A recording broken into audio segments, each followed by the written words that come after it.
जैसा मोती ओस का ऐसी तेरी आवे, गरीबदास कर बंदगी भाई भौर न ऐसा दाव, ऐसा दाव, ऐसा मौका, ऐसा चांस मनुष्य शरीर और फिर ये तत्व ज्ञान, और अब भी तुम पीछे रहोगे। कहते फिर परमात्मा ना संभाले तुमने कई हजारों वर्षों तक, हजारों युगों तक नहीं संभालेगा, क्योंकि आप रिजेक्ट कर दिए जाओगे कि इतना कुछ होने के बावजूद भी, और फिर अपनी अज्ञानता और अपने ही ज्ञान के ऊपर आधारित होकर के अपने आप ही चले, संत की एक भी नहीं मानी। क्यों कुछ दिनों के बाद परमात्मा इतना सुख दे देता है, यूं सोचा है बस मौज माजरी है, और ऐसे ही होना था। नहीं, यही भूल समाप्त कर देना कि प्रभु के चरणों के आने के बाद जो आपने पुण्यदान किया है, ये हो सकता है आपका इस जीवन भी चल सके और एक दो जीवन और भी चल सकता है, इतना पुण्य हो जाता आपका। लेकिन जिस दिन से आप संत से विमुख हो जाते हैं, उसी दिन आपका फुल स्टॉप हो जाता है। आप जो परमात्मा की मर्यादा को भंग कर देते हो, अपने मनमुखी शुरू हो जाते हो, उसी दिन से आपकी भक्ति पर फुल स्टॉप लग जाता है आगे की। जब तक आप पुनः उपदेश प्राप्त नहीं कर लेते, उपदेश प्राप्त कर लेने मात्र से भी नाम नहीं जुड़ जाता। परमात्मा कहते हैं इन बातों क्या पाइए कर सतगुर नजर निहाल, राजी कर सतगुर रूठे नू। ठीक है, कोई भक्त है, पहले लगा हुआ है, फिर उसने बीच में बकवाद कर दी, दोबारा भी चौथा भी नाम ले जाता है। जब तक इस दास हृदय से उसको उपदेश नहीं देता, तब तक उसका पुनर्नाम सब नहीं जुड़ पाएगा। ये मेरे बस की बात नहीं, ये परमात्मा की ही प्रेरणा अंदर से होती है। नाम अवश्य दे दिया जाता है, क्योंकि हमारा स्वभाव है कि हो सकता है ये बालक फिर सुधर जाए, बच्चा भगवान का। तो इसलिए कहते हैं राजी कर सतगुरु रूठे नु, यानी अपने सतगुरु, मान ले आपसे गलती हो जाती है, सतगुरु क्यों रुष्ट होते हैं? क्योंकि आप विद्यार्थी, वो विद्यार्थी से टीचर रुष्ट होता है जो कोई भी मर्यादा नहीं निभाता, बार बार समझाने के बाद भी शरारत करने से बाज नहीं आता, तो वो उससे रुष्ट होता है। ऐसे ही परमात्मा का मार्ग है, आप विद्यार्थी हैं, ये दास आध्यात्मिक टीचर है। आपके हित के लिए आपको समझाया बुझाया जाता है, गलती करते हो आपको धमकाया भी जाता है, आपके भविष्य को मद्देनजर रखते हुए। निदास का कोई लेन देन नहीं। अब जो बच्चे परमात्मा से विमुख हो गए, नाम ले रखा था, गलतियों पर गलतियां की, हमने उनको धमका दिया, उनका नाम काट दिया गया यहां से, इस विद्यालय से, तो वो बाहर चले जाते हैं अपने दूसरे क्षेत्र में या दूसरे संत के पास, या जैसी पूजाएं जिसको पहले करते थे वो करने लग जाते हैं। और वो कहते हैं हमारे ताज भी ठाठ हो रहे हैं, हमने तो उनको छोड़ दिया, उस नाम को भी, संस्था को भी छोड़ दिया, और कहते अब हमें कोई हानि नहीं हो रही है। पुण्यात्माओं, आप जब तक आपका नाम जुड़ा है, आप कोई गलती करते हो, परमात्मा आपको झटका देता है एक आधा हल्का सा, ताकि तुम सुधर जाओ, सावधान हो जाओ, आगे गलती ना करो। और जब यहां से विमुख हो जाते हो, आपका नाम कट जाता है, आपसे सत्संग में भी आते रहोगे, परमात्मा आपको स्वीकार नहीं करता है, तो फिर आपके ऊपर झटके नहीं आएंगे, आपको केवल वो काल पुण्य देगा जो आपका दे रखा है। जैसे विद्यार्थी, जो बच्चा स्कूल में आता है, गलती करता है, टीचर उसको पीटता भी है, एक आधा थप्पड़ भी मार दे, खुड़कावत धमकाता भी है, और जब वो बच्चा स्कूल छोड़कर चला जाता है, फिर चाहे वो गधे पर बैठ कर बारी लेता रहे, कहीं घूमता रहो, कहीं खेलो, वो टीचर उसको कुछ नहीं कहेगा, उसके साथ से निकल जाएगा। वो कितनी शरारत कर रहा हो, वो नहीं, टीचर नहीं बोलेगा उससे, क्योंकि अब उसका विद्यार्थी नहीं रहा।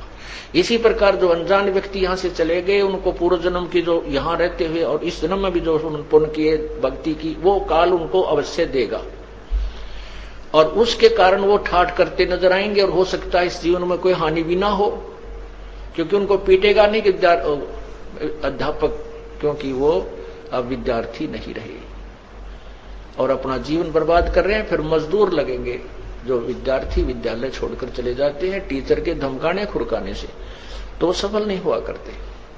तो इसी प्रकार हमने उस परमात्मा की भक्ति करनी है। तो क्या कहते हैं, माया हुई तो क्या हुआ, तू भूल रहा नरभूत, पिता कहेगा कौन को जो वैसा का पूत। ग्रीव काया माया काल है, बिन साहेब के नाम, चेत सके तो चेतिए, बिन संतों नहीं ठाम।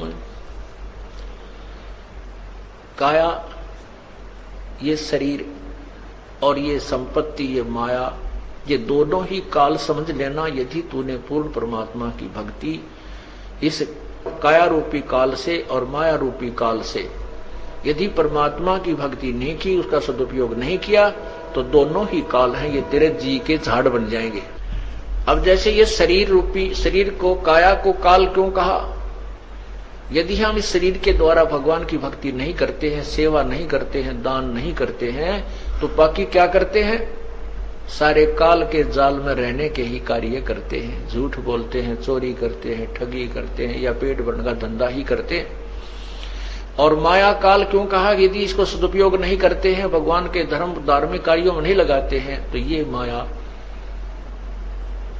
हमारे जी की झाड़ बन जाएगी।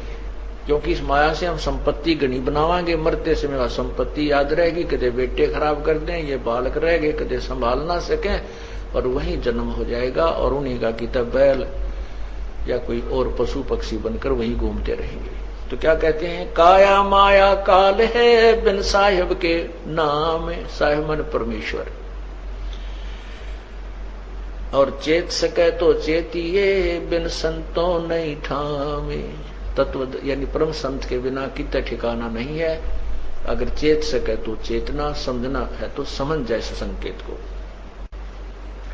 योनि संकट मेटे हूं, जय बिसरे ना मोहि, और जिन संसारी चित्त धरी, नहीं छुड़ाऊं तो।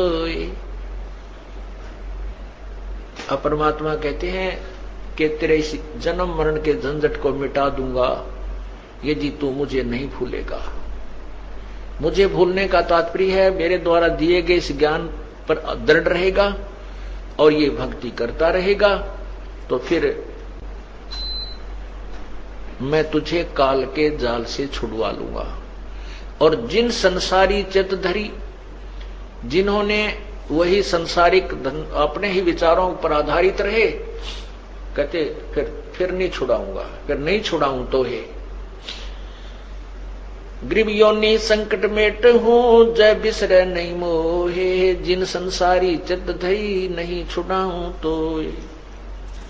184 बंद से सतगुर लेत छुड़ाए, और अंतर में नाम होए तो जुनी बहोर न जाए। इस 184 बंद, 84 लाख योनियों में जो कर्मों के बंधन से हम बंधे हुए हैं, भोग रहे हैं, इस 184 बंद से सतगुरु लेत छुड़ाए। इस कैद खाने से वो बंदी छुड़वा लेता है। और उसके लिए क्या बताया है कि जिनके हृदय में सच्चे लगन से भगवान की भक्ति चल रही है, फिर वो 84 लाख योनियों में नहीं आएंगे।